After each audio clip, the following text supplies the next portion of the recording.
So ఏదేమైనా ఇది తప్పదు, ఎందుకంటే ఒక బాధ్యత గలటువంటి డిప్యూటీ సీఎం హోదాలో ఉన్నప్పుడు ఒక బాధ్యతతో కూడినటువంటి సినిమాలు చేయాల్సిన అవసరం ఎంతైనా ఉంది.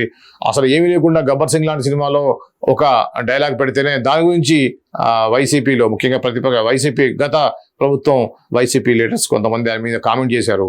అమ్మాయి అన్నాక పడుతుంది, ఒకరు నెలకు పడతారు, ఒక 2 నెలలు పడతారు, ఒక సంవత్సరం పడతారు, ఆడదన్నాక ఖచ్చితంగా పాడాల్సిందే, పడి తీరుద్దు అని చెప్పేసి అన్నటువంటి డైలాగ్ని ఇటువంటి డైలాగులు మాట్లాడినటువంటి పవన్ కళ్యాణ్ ఆయన ఏం నాయకుడు అని చెప్పేసి ఆయన విమర్శించడం జరిగింది.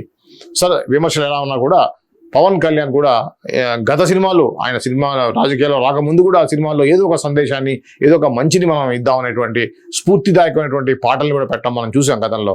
ఏ మేరీ జహా లాంటి పాటలు కూడా ఆ సందర్భం లేనప్పుడు కూడా ఆ సందర్భాన్ని క్రియేట్ చేసి ఏదో ఒక దేశభక్తి, ఏదో ఒక మెసేజ్ ఇది మనం ఇవ్వాలి అనేటువంటి ఒక ఐటమ్ సాంగ్ తీసేసి దాంట్లో దేశభక్తి పాట పెట్టారంటే పవన్ కళ్యాణ్ యొక్క అభిరుచి ఎలా ఉంటుందో కూడా మనం ఆలోచించవచ్చు.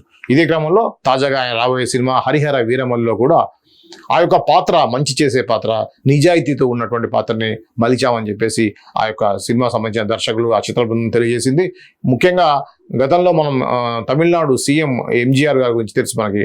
ఎంజీఆర్ గారు తన సినిమాల్లో ఎక్కడ కూడా చెడు మాట మాట్లాడటం కానివ్వండి, డబల్ డిబ్బింగ్ మాటలు మాట్లాడటం కానివ్వండి, సిగరెట్ తాగటం కానివ్వండి, పాన్, ఇలాంటి చిన్నవి కూడా చాలా జాగ్రత్తలు తీసుకునేవారు ఆయన. ఎందుకంటే నన్ను చూసి చాలా మంది ఇన్స్పైర్ అవుతారు, నేను సమాజానికి మంచి చెప్పాలి, నా ద్వారా మంచి మాత్రమే వెళ్ళాలి అనేటువంటి జాగ్రత్తలు తీసుకున్నారు ఎంజీఆర్. సో అలాంటి ఎంజీఆర్ని స్ఫూర్తిగా తీసుకొని ఈ క్యారెక్టర్ని మలిచామని చెప్పేసి చెప్తున్నారు. సో అలానే ఎన్టీఆర్ అంటే గౌరవం, ఎన్టీఆర్ నటించిన రాముడు పాత్రలోని రామబాణాన్ని ఇక్కడ హీరోకి బాణంలాగా మేము పెట్టామనేది కూడా ఇక్కడ తెలియజేశారు. సో ఏది ఏమైనా కూడా హరిహర వీరమల్లు మీద అయితే హై ఎక్స్పెక్టేషన్స్ అయితే ఉన్నాయి. దాన్ని ఖచ్చితంగా రీచ్ అవుతుంది, రీచ్ కావాలని కూడా కోరుకుందాం. ఈ నెల 24న ఇంకొక 10 daysలోనే ఈ యొక్క సినిమా రిలీజ్ కాబోతుంది. ఈ సినిమాస్ కూడా సూపర్ డూపర్ హిట్ కావాలని చెప్పేసి ఒక తెలుగు సినిమా అభిమానిగా మనం కూడా కోరుకుందాం.